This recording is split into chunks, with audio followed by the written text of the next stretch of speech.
नमस्कार दोस्तों, आइए आज बात करते हैं एक ऐसी कंपनी की जो आजादी से पहले सरदार वल्लभ भाई पटेल के कहने से शुरू हुई थी। 1942 सन की बात है, तब हमारा देश अंग्रेजों के अधीन था और सरदार पटेल जो बहुत ही दूरदर्शी थे, वो देख चुके थे कि देश आजाद होने वाला है और आजाद देश के अंदर हमें कुछ फैक्ट्री की जरूरत पड़ेगी ताकि देश की इकोनॉमी दृढ़ हो। और उसी में मुख्य थी एक सीमेंट फैक्ट्री लगनी, जो हिंदुस्तान की अपनी सीमेंट फैक्ट्री होनी चाहिए ताकि बढ़िया सीमेंट हिंदुस्तान के अंदर बन सके। तो सरदार पटेल ने 1942 सन में जामनगर रियासत के महाराजा श्री दिग्विजय सैनी से बात की। और जैसे कि सरदार पटेल की रणनीति थी या राजनीति थी, उनका व्यक्तित्व था कि कोई भी इंसान उनको कुछ मना नहीं कर पाता था।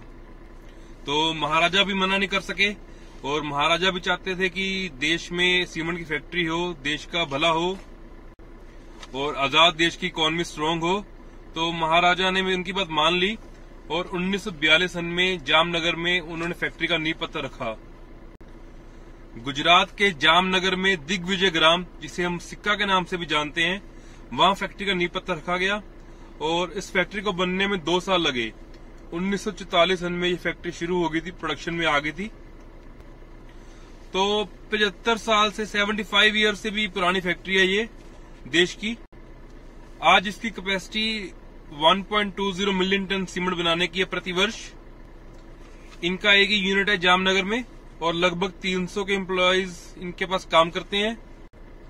ISO सर्टिफाइड प्लांट है ये। और जो ऑयल वेल्स होते हैं, तेल के कुएं, उनके अंदर एक स्पेशल सीमेंट लगता है, उसके लिए लाइसेंस लेना पड़ता है।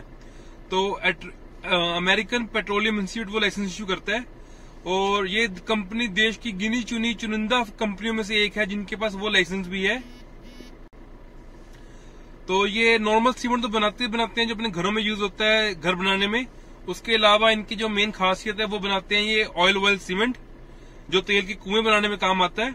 और वो सीमेंट काफी भारी मात्रा में एक्सपोर्ट भी किया जाता है और एक्सपोर्ट हाउस होने के कारण इनका विदेशों में भी काफी नाम है। तो कंपनी का नाम है श्री दिग्विजय सीमेंट और इनके सीमेंट का ब्रांड का नेम है कमल सीमेंट। कमल सीमेंट जिसे कहते हैं सीमेंट का सरदार। आइए अब कंपनी के ऊपर कुछ फाइनेंशियल बातें भी करें। लगभग 783 करोड़ का इसका मार्केट कैप है। 52 वीक लो इसका 14 रुपए 5 पैसे है और 52 वीक इसका हाई 60 रुपए 20 पैसे है। और आजकल ये शेयर लगभग 55 रुपए के आसपास ट्रेड कर रहा है। तो 52 वीक के आसपास ही अपना चल रहा है शेयर ये वाला।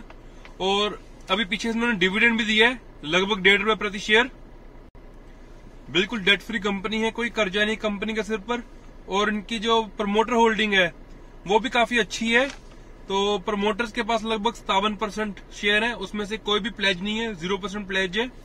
डीएज के पास 16.31% शेयर है और बैंकों के पास 0.17, अदर डीएज के पास 16.14 और रिटेल इन्वेस्टर्स जो आपकी तरह हमारी तरह हैं रिटेल इन्वेस्टर्स, उनके पास है 26.52। तो बहुत ही उम्दा शेयर होल्डिंग पैटर्न है इसका।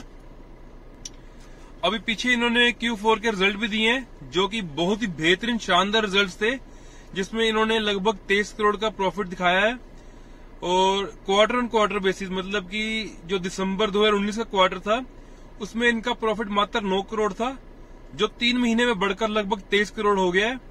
तो कंपनी काफी अच्छी ग्रोथ कर रही है और आने वाला समय भी इसके लिए भविष्य इसका उज्जवल ही रहेगा, ऐसा अनुमान है।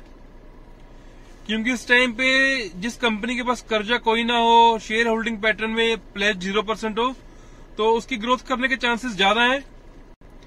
वैसे भी आने वाले समय में कंस्ट्रक्शन बढ़ेगी क्योंकि सरकार नए नए प्रोजेक्ट लेकर आ रही है।